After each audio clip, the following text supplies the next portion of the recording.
There is a hidden history that's been deliberately obfuscated from the peoples of the world, and that's why I am on the trail of the Nephilim. The Genesis 6 narrative states that the Nephilim are on the earth in those days and also afterwards. If that's true, can we find evidence that corroborates this? I'm L.A. Marzulli. Join me as we go on the trail of the Nephilim.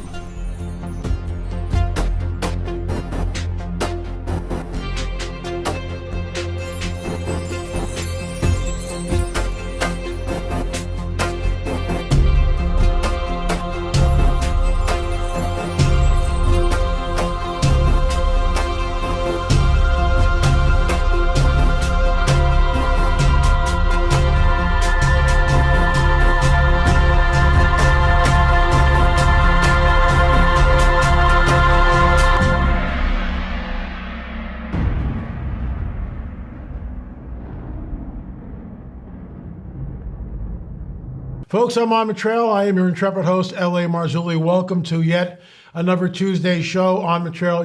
We got something really special for you today.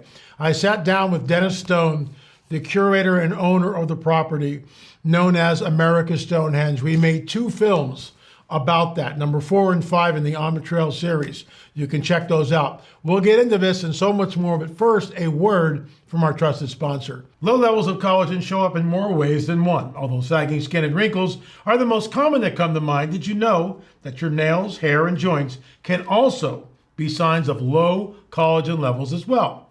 It's well known that collagen levels can decrease by up to a shocking 10% every decade after the age of 30. That's why supplementing with collagen is so important to looking and feeling our very best. Folks, I take it every day, and I'm glad I do. One of the quickest ways to help combat low levels of collagen is to supplement with a high-quality collagen supplement.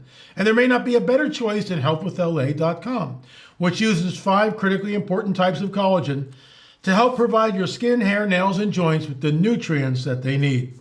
These 5 critically important types of collagen help rejuvenate your skin with ingredients that research has shown to help fight visible signs of aging like dry, sagging skin, wrinkles, crowfeet, and so much more, as well as your entire body.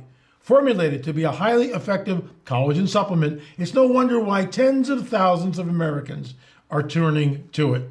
Look your best this coming spring-summer season for 51% off, plus receive several free bonuses, including VIP health coaching for life, before their half-off sale ends by going to www.healthwithla.com. That's www.healthwithla.com, or simply click the link below. Folks, once again, I take it every single day. I have noticed a difference. We've had some people write in and telling me after taking it for about 30 days, they've noticed a difference. Just think about this. You got a 60-day money-back guarantee. Right? You have 5 key types of collagen you need from 4 different sources. Folks, I take it, like I said, and I think it's great.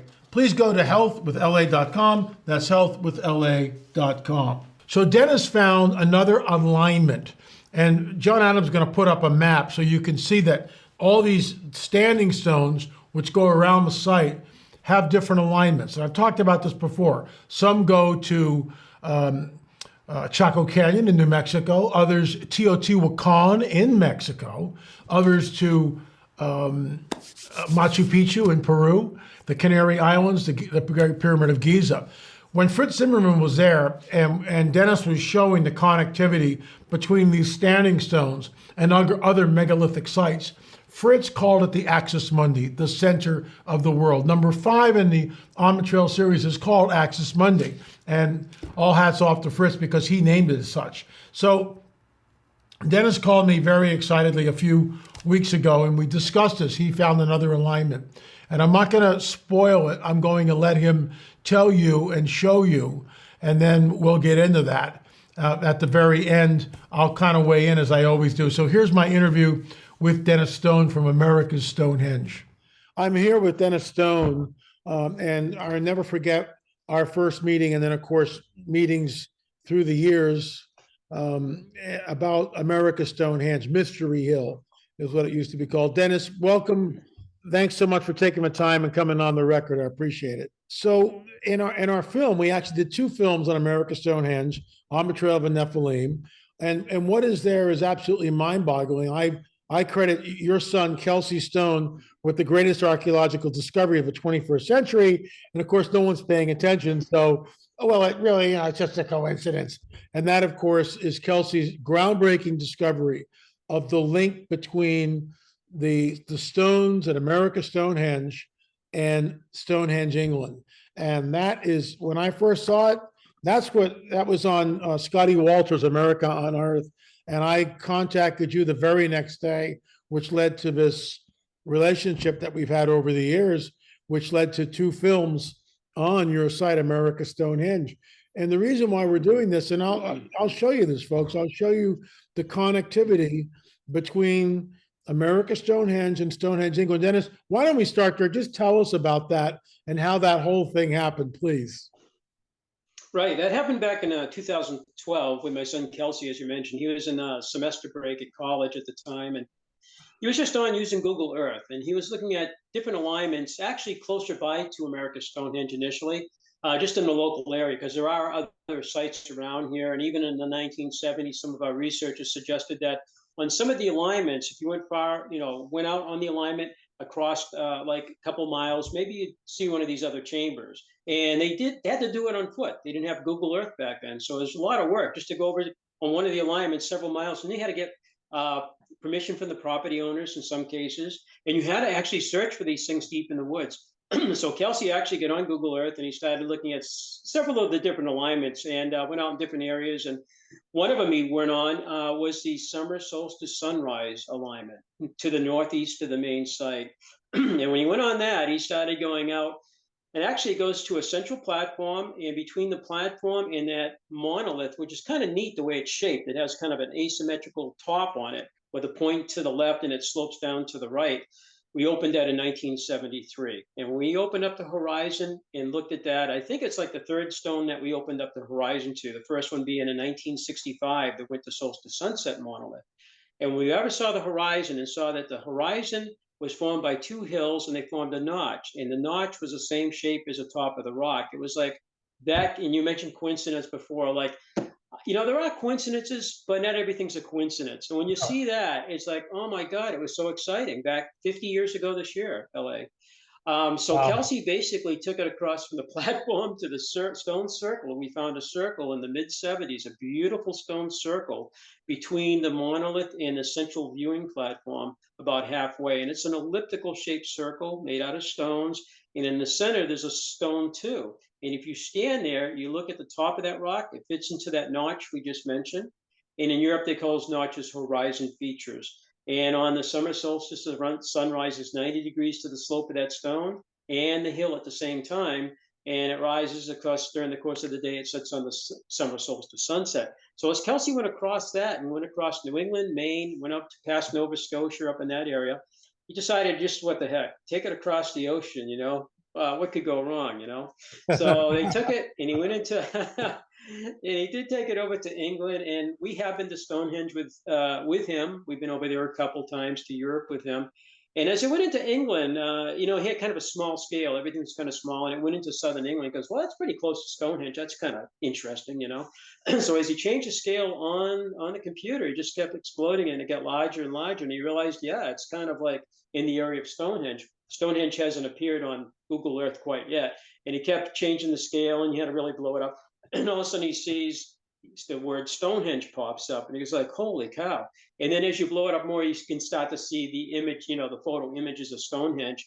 And as he blew it up even more, the line that comes right across the ocean from that summer solstice sunrise, it went right through one of the monoliths. Went through the trilithons. There are 5 trilithons, and it went right through the center. And it was like, holy cow. So excitedly, he told his mom, and then I found out a little bit later that day, I guess it was. And as soon as I saw it and he showed me it, the hairs on the back of my neck stood up. And my dad had just passed away 2 years before that. And I thought of him immediately. I said, wow, imagine what he would think about this. And plus all the other researchers over the years that are no longer with us. We were standing there all those years watching the summer solstice sunrise over that stone starting in the 70s. We never suspected that line would go through Stonehenge. It really blew our minds, totally blew our minds.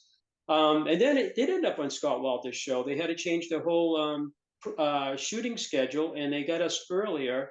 And Scott put it on. He filmed it in 2012, and I think you heard about it right after that. And it actually aired around January. I'm going to say around the third week of January in 2013. And I remember your call, getting hold of us, and how excited you were. I believe you put us on your radio show pretty quickly after that, if I recall. And so we've had a friendship going on for, I guess, 10 years now. Years, unbelievable. Over 10 years. Yeah. Unbelievable. It seems like it was yesterday. So that alignment, it's still being talked about today. The show still airs. People are still interested. We do show it on our 12-minute theater video. When you go to StonehengeUSA.com on our website, that video is available so people can watch it at home, which is kind of cool. And people will always comment about that. They're pretty fascinated about it. Even some of the more skeptical are like, well, that's a heck of a thing, even if it's a coincidence, because we don't really believe everything's a coincidence. No, it's not a coincidence. That is a pretty amazing. I know. So we hear that quite often. We think today 57 alignments with the sun, the moon, and stars. And that work began in 1965, as I mentioned. And we've heard that's all a coincidence. So, the word coincidence gets a little too much use, I think. And, LA, after that, my son kind of taught me a little bit about Google Earth. So I started experimenting a little bit once he showed me the ropes of using it. And we started finding other ones, which I know I made you aware of, The Stonehenge one, I think, is the most exciting because it was the first. But it seems to be reinforced by other ones that we've talked about that go to other significant sites. A lot of them are United Nations World Heritage sites, So I think either 7 or 8 we have today that go up to different parts of the world, and they go to very significant sites like Machu Picchu or Teotihuacan, the Moon Pyramid, over in the Canaries, which I think I have to go with you over there. You already invited me or something. We got to do that. Perhaps that would be wonderful. I didn't know there were pyramids there. I don't know if a lot of people know it. They're kind of truncated pyramids, and the equinox sunrise goes right through the center of, the pyramid cluster there.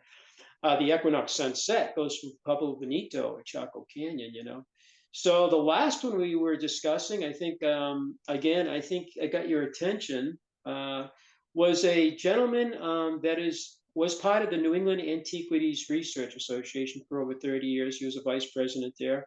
And he kind of retired from that position just a couple of years ago, but he got a hold of me a little over a month ago, maybe a little longer than that. And he goes, Dennis, I got another alignment for you. And he does a lot of this kind of thing across other sites in New England. He's got some really other interesting alignments that I haven't told you about, some from our site and some for others. But the one I told you about really got me because it goes off what we call the November 1st sunset towards the southwest. I had never checked that one really, I mean, I should check them all. And that's what I'm going to be doing, do a little bit more of that work. And he said, your alignment, and it's going to happen around November 7th this coming year, because it's midway between the fall equinox and the winter solstice. And it varies each year just a little bit. And in modern times, they took a lot of those cross-border days of August 1st, November 1st, May 1st, and February 1st, and moved them a little bit like on the 1st of the month. And they're actually a little bit later, actually. I was told that we just went ahead Imbolc on February 1st. And my friend, Maria Wheatley from England, I sent it to her on the 1st. She goes, Dennis, properly, it's on February 4th. So it's always a little bit later than the date, So when he told me about this, he goes, that alignment, if you continue to the southwest, it will go through the Grave Creek Mound in West Virginia, which is near Mark Eddy, my friend, and he goes there all the time. And I got to visit that mound.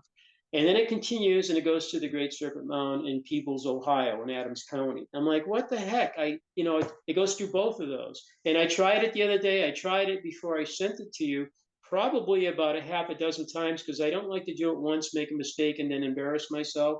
So I did it several times. And if anybody in the audience, can double check that, we'd like to get feedback. But I tried it over and over and over again. I run it past my son, Kelsey. I think he's still got to double check it. But with Doug, he checked it several times. So Doug, myself, and it looks like it's right on the money. And so it goes to the Grave Creek Mound, and then it goes right through the Serpent Mound. What we haven't done with that line is just to continue it and see what's beyond that. We should do that. Isn't that a good? I think that's a good point. So I got to do some more homework. Yeah, let's continue. For our viewers, we made 2 films, and Fritz Zimmerman, who was with us, and You know, a lot of this is Fritz, like Fritz and I were at Grave Creek. There were giant skeletons found at Grave Creek. Now they've covered that up. Yeah. We found a lithograph. It was a giant and of course, the archaeologist, I actually have a $1,500 reward for anyone who can show me who doctored that picture for evidence of, you know, were you the guy that did the Photoshop on the picture? Because this archaeologist, and we'll mention his name because he's not here to defend himself, he took our picture and he had it Photoshopped. So the skeleton shrunk down to like a 5'6", 6-foot man. But when we had it, we photographed it at the museum. It was there on an exhibition. I'm assuming that the curator didn't know what was there because we photographed it plain as day. It's a lithograph, probably from the later part of the 19th century. It shows the museum inside the Grave Creek Mound. There, the skeleton is standing up, and there's a guy next to him. Here's the top of the skeleton's head. There's a guy with a stovepipe hat next to him, and the stovepipe hat comes up to, you know, underneath his chin, his chest someplace. And then there's a woman in a big hoop skirt. The skeleton is very large, certainly over 9 feet tall, and it's there in the museum. So whoever doctored that photograph, they did a hit piece on Fritz and myself. But they doctored the photograph. Folks, I'm going to up it $500. It's a $2,000 reward. $2,000 reward if you can point me to the guy that did the Photoshop so we can expose it, because this is the way the game is played. So when Fritz is there and we're in I call it your war room, we're upstairs in the America Stonehenge Mystery Hill war room on the second floor. And you showed us something which you'd never showed anybody else, all the different connectivity. And Fritz names the piece. He goes, he was speechless. We both were. And Fritz goes, this is the axis mundi. This is the center of the world. But as you pointed out, America Stonehenge is about a 4,000-year-old site. Chaco Canyon only goes back, and I'll be extremely generous, 1,500 years. So how did they know about the alignment? How did they know the connectivity between America Stonehenge and Machu Picchu? And Teotihuacan, which again, I'm being generous, goes back 1,000 years, 1,200 years, and I'm being generous with that. It is, your site is the axis mundi of the ancient world. And of course, the ball stone, as we talked about before the recording was on, when I'm in the museum with Kelsey and we're walking around and he goes, well, here's a display case with the stones that we found on the site with writing on them. I go, well, what's this one? Well, that's an Iberian Punic. It's that in the museum for 11 years before Barry Fell came out and said, I think I can translate that. Well, what does it say, Kelsey? And Kelsey says, it's all on film, folks. Kelsey says, to Baal of the Canaanites and dedication, and I about faint at that's my wheelhouse. That's a Nephilim site. There it is. And what's it doing in New Hampshire? It's not a forgery. But Dennis, you know, this new site between your site, Grave Creek, and then the Serpent Mound, mind-blowing. I'll give you the last word. It is mind-blowing, and we keep finding new things all the time at the site, you know, that are kind of under our nose all these years. But definitely those alignments are just a total surprise. And even 10 years later, we're still talking about it, kind of still amazed by it. Can't quite get our minds wrapped around how they did this, you know. And, you know, what is the next one to be found?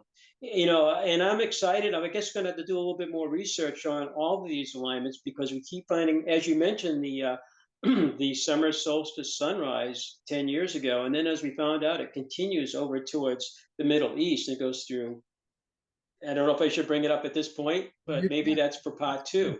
Go ahead. Yeah. You know, Mount Hermon. And I was like, wow. Nephilim Central. Exactly. We're not making this so, and that blew my mind too. So I don't know. I think we're going to find more discoveries. You know, what is still out there that we haven't found yet? Maybe in 10 years, we'll be doing this again. You know, that'll be kind of cool. Really cool. Dennis, thanks so much for coming on the record. Really appreciate it. And folks, if you're at all near America Stonehenge in New Hampshire, mark it on your calendar, go there, get a hold of Dennis, watch the video in the little theater that they have set up, and then spend a day there, wander around. And it takes time to decipher because there's so much on the site. The stone slab, the oracle chamber, which looks almost exactly like what we found in Sardinia. It's all in our films, but if you're near America Stonehenge, you want to definitely spend a full day. And if you can drag Dennis along with you, that's unbelievable. So Dennis, thank Come you. on up. So what's amazing about this, that alignment goes through Graves Creek in West Virginia and winds up at the Serpent Mound. Folks, that is absolutely deliberate. And there's no way to do this thousands of years ago. There's just no way. It's not a coincidence. And this is why I've talked to Dennis about this. We are going to make, it's a joint effort. We're going to make a booklet showing all these different alignments with full color photographs, and Dennis will write, Kelsey, his son, will write, I will write for this booklet, and we'll publish it right here under Spiral of Life. What's amazing to me about this, and I will be presenting this at the Orlando conference. By the way, it is sold out, but you can get live streaming. Go to prophecywatchers.com, sign up for the live streaming. You can watch yours truly yak away and your pajamas while you're drinking coffee and your feet up on your favorite couch. So there you go. But live streaming is still available, so please check it out, prophecywatchers.com. We've got a new special, and I guess since I'm doing a commercial, I might as well keep going. Crop circle video, we've got $5 off. That's number 5 in our UFO series. It'll blow your mind.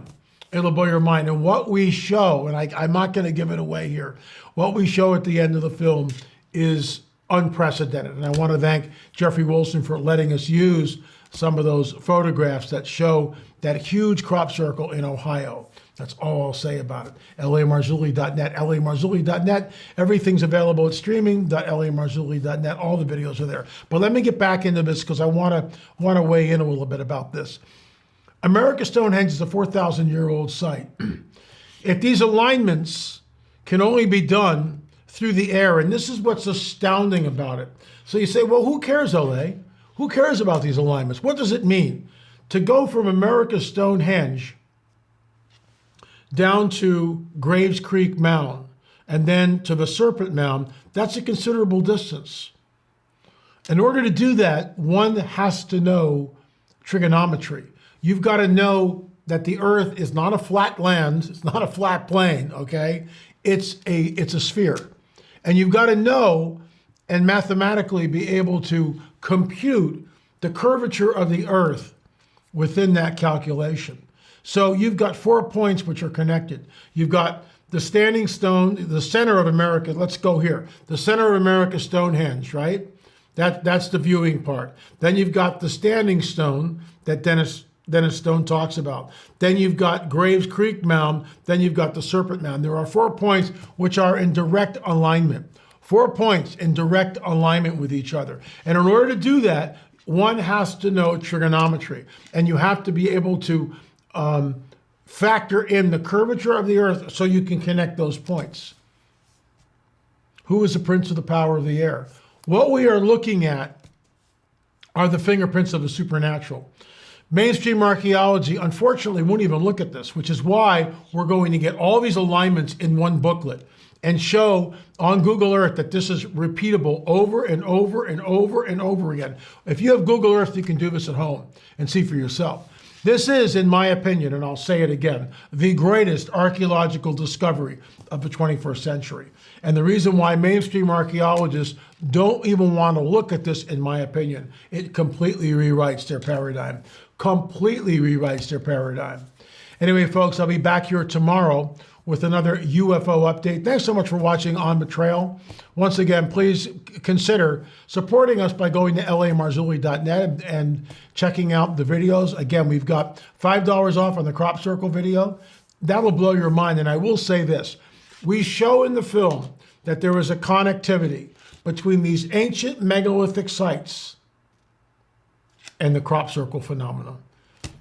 I think you'll find it incredibly interesting. We are working on number 6 in the series, in the UFO series. That will be on cattle mutilations. We will be filming that later on in the month. That'll be number 6 in the series, followed by number 7. I won't tell you what number 7 is. And then, of course, number 8 will wrap everything up. Thanks so much for watching. Remember, there is a hidden history that's been deliberately obfuscated from the peoples of the world. And that's why I, your intrepid host, L.A. Marzulli, am on the trail of the Nephilim. He was wounded for our sins and bruised for our iniquity.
Oh, my heart is torn inside. I tremble in my soul. My mind is dark and full of fear. Hope is gone.